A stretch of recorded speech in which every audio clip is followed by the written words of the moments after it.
Welcome to the Soul Archaeology podcast, a space for connection, resonance, witnessing, and learning.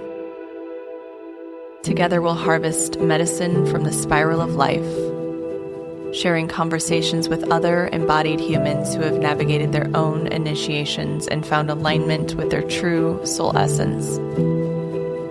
With weekly astrology, energy updates, embodied conversation, and channeled teachings, this is a space for you to land and find resonance with the spiral of your own soul.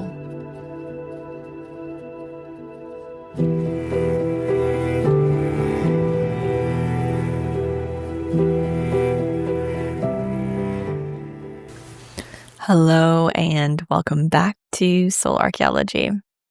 I received so many beautiful notes following last week's episode, just how so many of you are feeling this tenderness, this softness, this need for tending to the heart, tending to the sensitivities. It's like we're in this upgrade period where we are being asked to meet these tender parts in a new way, meet the grief, meet the pain, meet the overwhelm, the overstimulation of emotions and energy that we are exposed to daily in every single moment. And I truly believe that every single day and every single planetary alignment is in service to our evolution. So each day that we wake up, there is an opportunity to grow in a new way, to evolve in a new way, to simply be with what is, to move beyond the need to fix it, but simply meet it with capacity in a new way. And the last few weeks have been heart work. It's been asking for us to meet the tenderness, the layers of our heart, in new ways, in a deeper way, in a more intimate way, in a more authentic way. So as we travel the spiral of life, we're able to go deeper into the experiences, the memories, the feelings of the past, and meet the present with more attunement, more awareness, more honesty, more truth, more authenticity. I've been having so many retrograde dreams, so many signs and signals from the universe, so many signs from spirit, so much access to other realms. It's really so amazing how much we have access to right now and how thin the veil is. And I think when things are so thin, by thin I mean sensitive, like we can touch and feel more than we have been able to before. And this is just sort of like exposure therapy in a way. When our heart cracks open, we can just feel more of what's happening in the world. There's always immense pain, immense suffering, and we have to some degree, sort of dissociate from that to pull out of it. Because if we felt all of it all at once, then it would just be too much for our systems. We would have to go into some sort of survival mode. So depending on our own internal mechanisms, our own heart walls, our own security systems and protective mechanisms, we can sense and feel pain more. That's why people are empaths. They have thinner heart walls. They're more sensitive. They have access to the experience outside of themselves a little bit more, which is always more access to the internal experience. As above, so below, as within, so without. So we are basically building more capacity to feel more, to sense more, to love more, to hold more. That's the work of this time. That's the work of August. That's the work of Cancer season, of Leo season. Cancer invites us to feel more. Leo season invites us to move from those feelings, to create a healthy sense of self while still feeling to keep the heart open, to experience life through the heart. We had Mars retrograding through both Cancer and Leo in the first half of the year, the last part of 2024 and the first half of 2025 until May. Mars was really in its shadow with Cancer and Leo. So it was really forcing us into this heart work, inviting us, but in some ways pushing us, really asking for us to access this level of work, this level of awareness, really getting into the deeper core layers of where we hold pain and why, where we perhaps close or shut off to love, to experience, where we shut off to pain, where we numb, where we are afraid to feel things, because those are the spaces where we're afraid to feel love as well. And then Mars moved into Virgo. So we got a little break, maybe just a month break from some of this deep heart work. Virgo's practical. Mars in Virgo is very practical. It focuses on the tasks. It focuses on what it needs to tend to, what's right in front of it. And this week, Mars moves into Libra. And Mars starts to immediately trine Pluto, trine Uranus and Gemini. And it starts to encourage us to come back to self, to work through our layers of freeze, codependency. The work right now is to understand how we can be with the pain of the world, of the other, without it completely hijacking our systems. How we're able to really sense and feel and stay open, stay within the heart, while maintaining a level of self, a sense of self, while maintaining connection to self. And I know I say this a lot, but the work really is to maintain a healthy connection to self while remaining open. That requires, one, a healthy connection to self. That requires that we tend to our own internal experiences, our own internal landscape. That requires that we are able to meet ourselves in the present moment.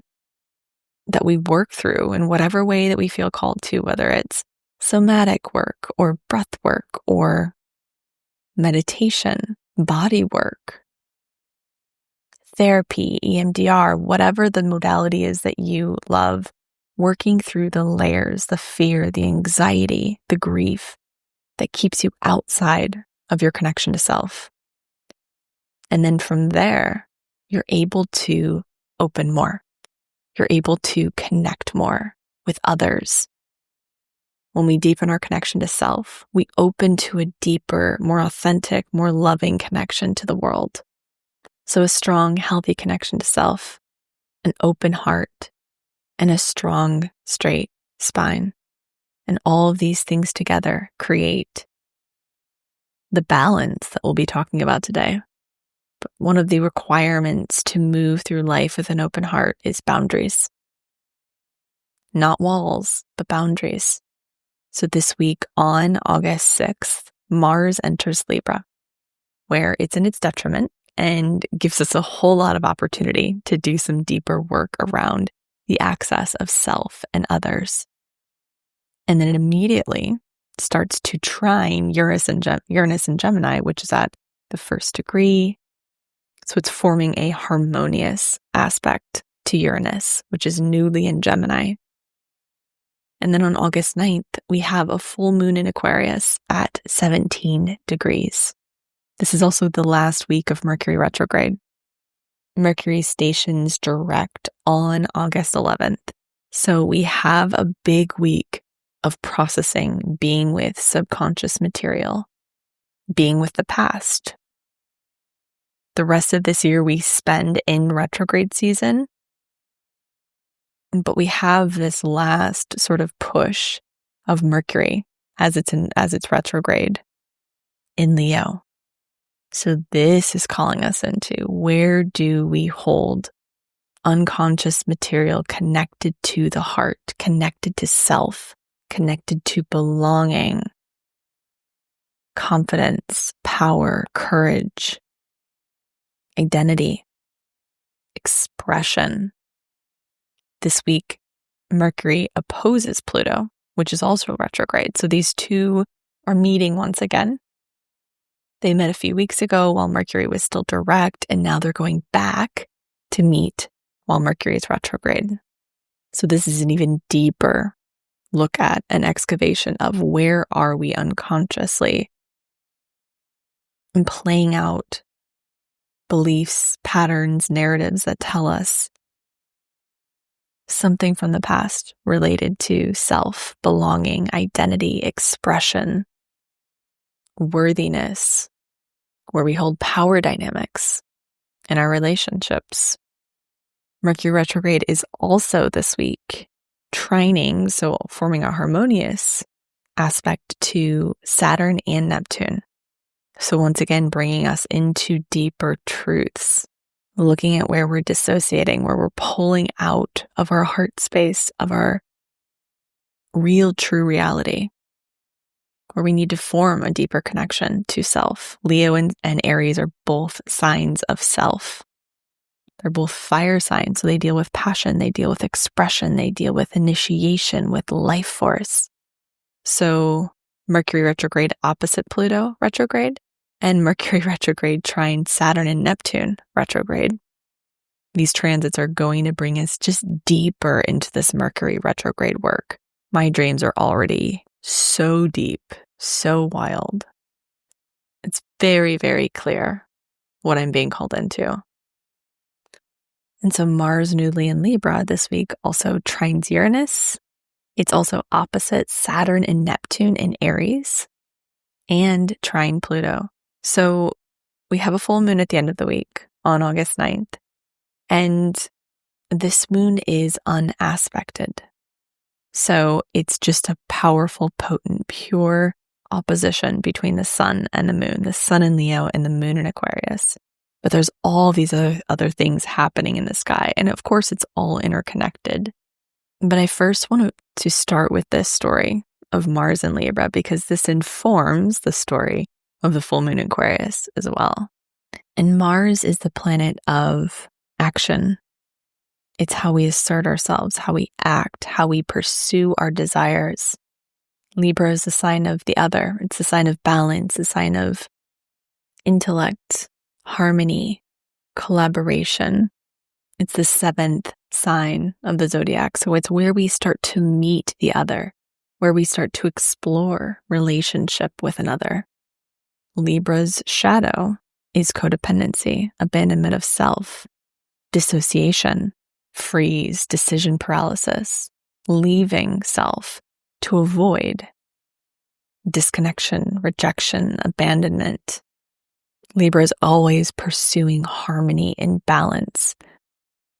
Unfortunately, in its shadow, it will leave and abandon self to keep that balance, that harmony, that peace. And Mars is in its fullest expression in Aries, where it can be driven, where it can be big, where it can be fully expressed, fully mobilized. In Libra, it can remain a little frozen. It can remain in the mind rather than in the body. So there's deep work here with Mars and Libra. It's in its detriment, so it's not in its most comfortable position, but what does that do? It brings work forward for us to navigate. So in Libra, Mars must negotiate, learning how to move from the self while considering the other. This is a rebalancing opportunity. And this is more about relational strategy rather than pure raw life force like it is in Aries. Mars in Aries can be very reactive and impulsive because it's moving straight from raw force. In Libra, everything gets pulled up into the mind. We're overthinking things. We're dropping into decision paralysis because we're afraid of making the wrong choice or the wrong decision. But when we can use this in a positive way, when we can utilize it as an opportunity, we can see where are we making decisions from and why. Are we considering the other more than self? Are we considering self more than the other? This is more strategic. This is working with our narratives, our patterns, our beliefs. Mars will be in Libra until September 22nd. So we have some time to work with this transit. And the shadow is passive aggressiveness, indecision, people pleasing. This can really be exposed over the next month and a half, where we abandon self to keep the peace, where we're afraid to make a decision for fear of rocking the boat, where we're afraid to meet life fully and completely, where we're afraid to meet the other fully and completely. So we instead drop into this passive aggressiveness or this sort of avoidance of what is, avoidance of what we need to be tending to. It's another big shadow of Mars in Libra is avoidance, hoping something will just sort of take care of itself or disappear or dissolve without having to confront it. And as we know, that shadow can always be transmuted if we can meet it. So if we can acknowledge where within ourselves we hold these passive aggressive tendencies, these avoidant tendencies, these tendencies of indecision, people pleasing, abandonment of self, then we can alchemize that into the mastery of this transit, which is diplomacy, partnerships, co-creation, similar to what I was saying earlier, being connected to self, boundaried, so that our heart is open, so that we can express freely, so we can share what we need to. Mercury retrograde in Leo is asking for us to break down the walls of fear around our expression. Mars in Libra is going to bring to the surface our coping mechanisms, our patterns of avoiding truth, avoiding confrontation, people pleasing, because we need to meet these places and these parts within us if we want to be fully open, fully expressed, moving straight from the heart.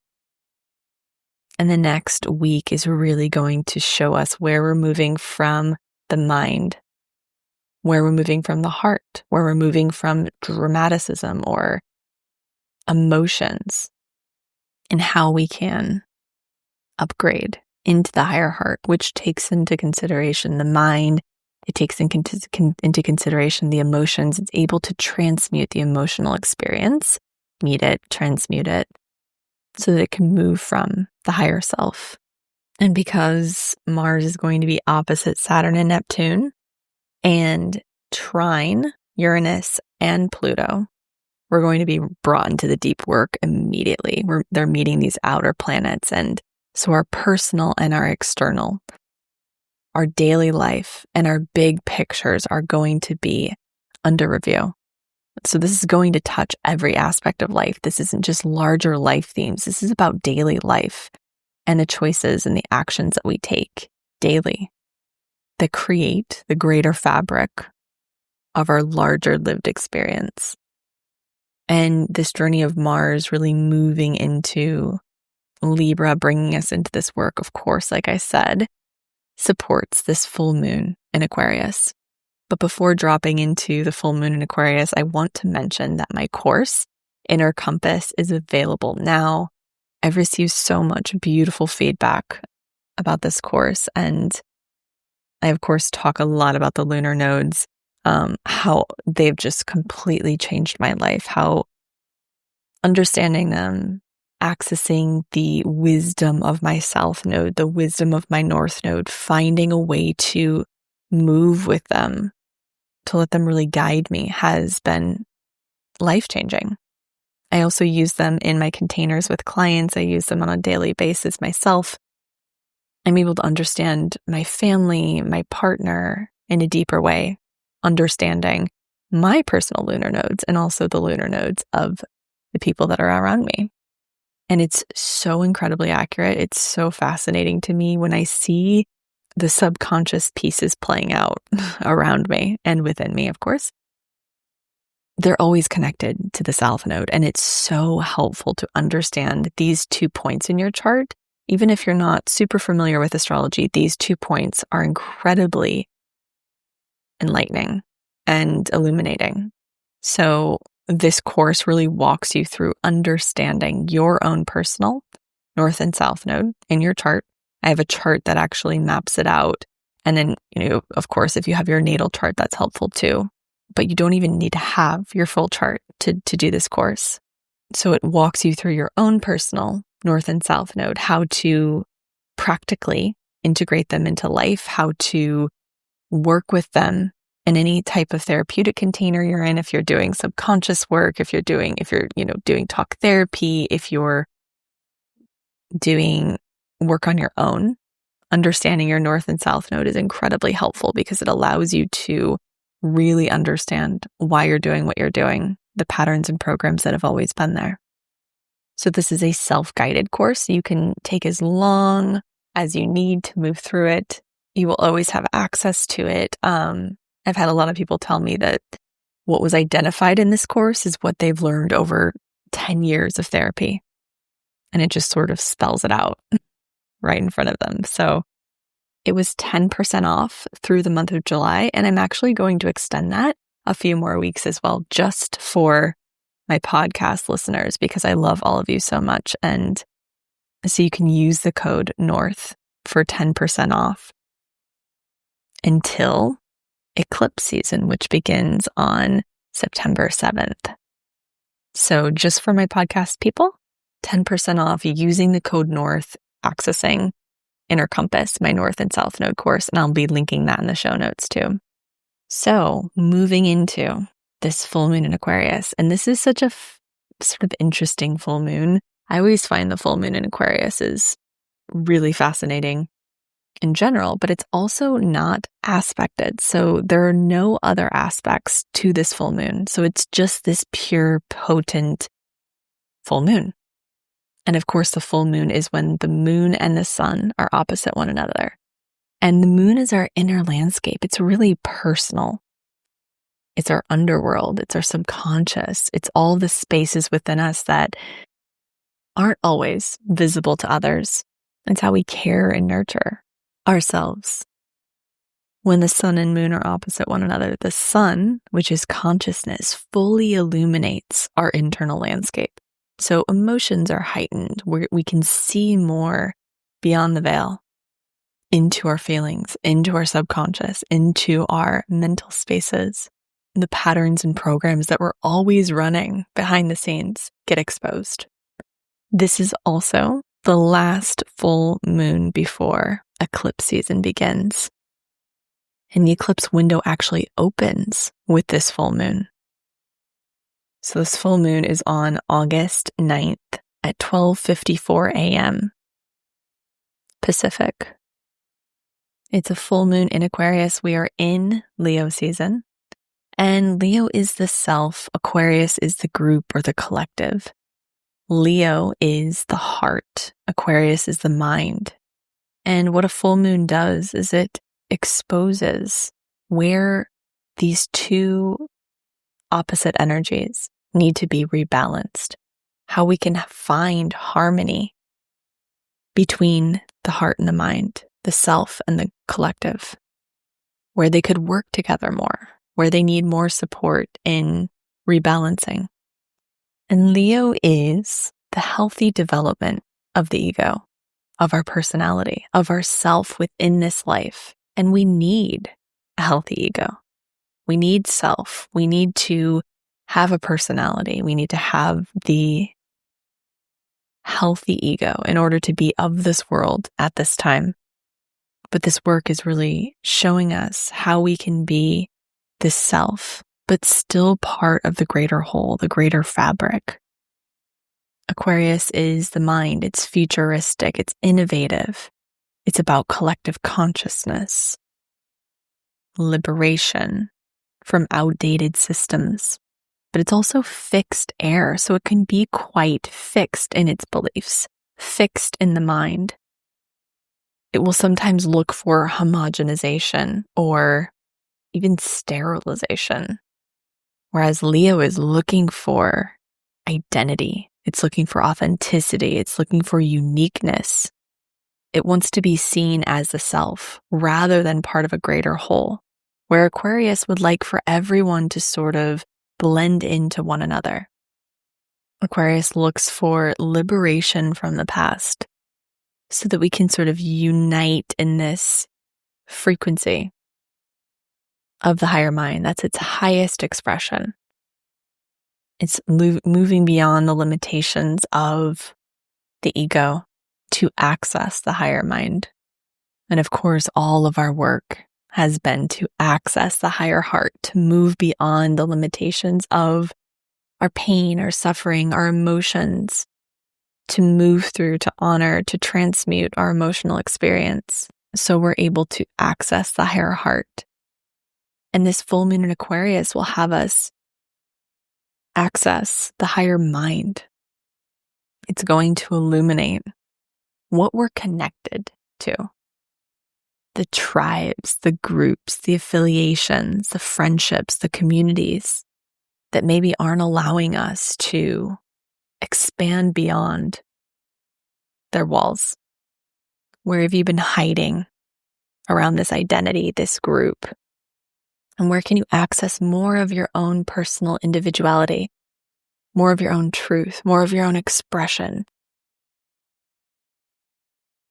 This moon is really exposing the access of the heart and the mind, where we are either in one side or the other too far.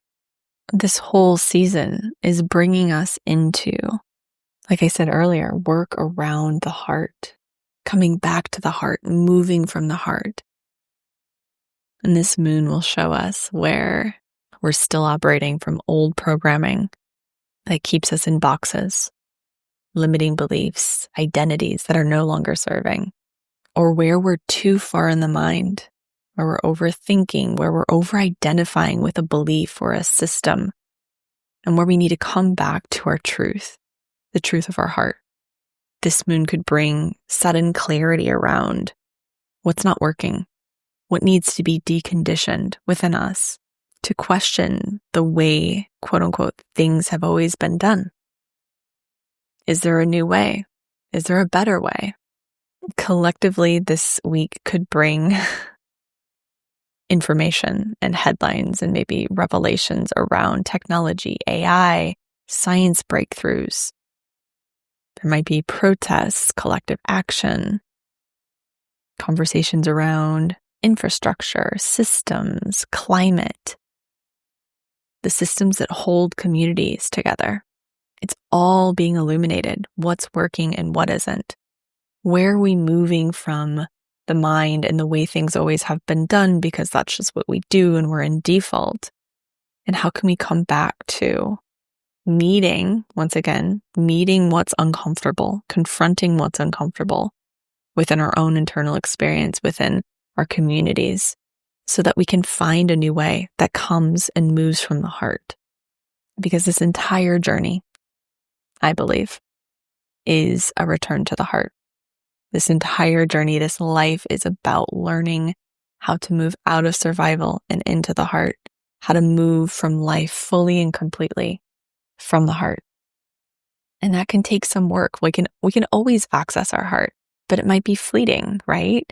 So we need to be continuously meeting these parts within us that are uncomfortable with feeling and emotion, pain and suffering, grief, in order to create a sustainable practice of moving from the heart. So this full moon is going to be illuminating wherever you have Leo and Aquarius in your chart, between 13 and 21 degrees of Leo and Aquarius, or Taurus and Scorpio. So fixed placements. So if you have anything between 14 and 21 degrees of fixed sign placements, you will feel this more intensely.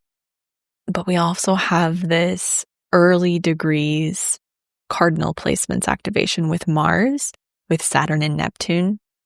So fixed placements, mid sort of 14 or 13 to 21 degrees of fixed placements, and then early degrees cardinal placements. So we're kind of getting hit from all angles here. And we're moving into eclipse season soon, which is going to activate the mutable placements. So this full moon is a big clearing before eclipse season begins. And this full moon is opening the eclipse window a month before the first eclipse on September 7th. This is also Lionsgate week.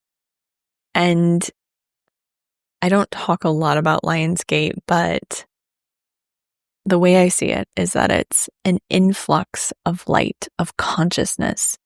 And this portal of time on 8/8, so August 8th, every year, we receive an influx of light and consciousness. I think this is tied to the general astrology as well.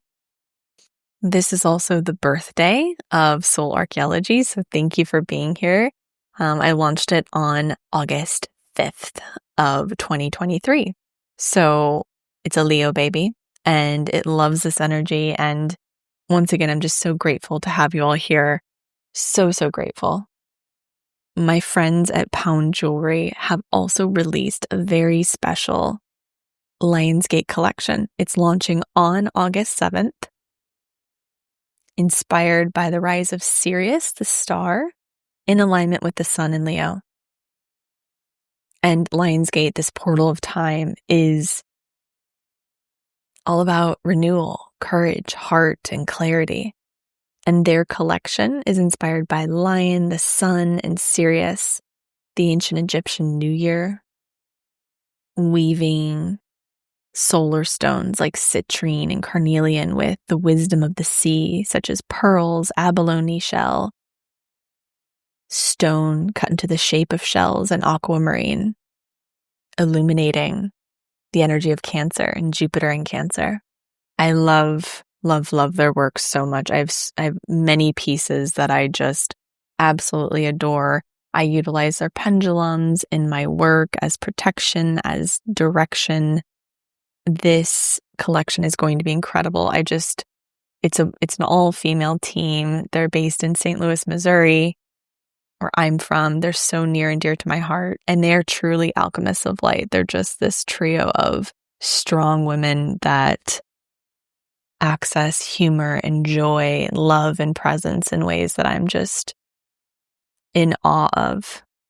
And you can feel it in their handmade pieces. They select all of the stones personally from ethical sources. They know all of their sources and create these beautiful pieces. I'm linking my discount code below, so you can utilize that for a percentage off. I love using their pieces in these portals like we are in currently, because the stones are quite literally attuned to the energy of astrology. Becca, one of the makers, is also an astrologer as well. I'll be linking that code and linking the code for Inner Compass, my North and South Node course. And as always, thank you for being here. Thank you for your presence. Let me know how this episode lands for you. Let me know how it resonates. Let me know how you're feeling. I always love to hear from all of you. And I'm so grateful for your presence. And have a beautiful week. Happy full moon.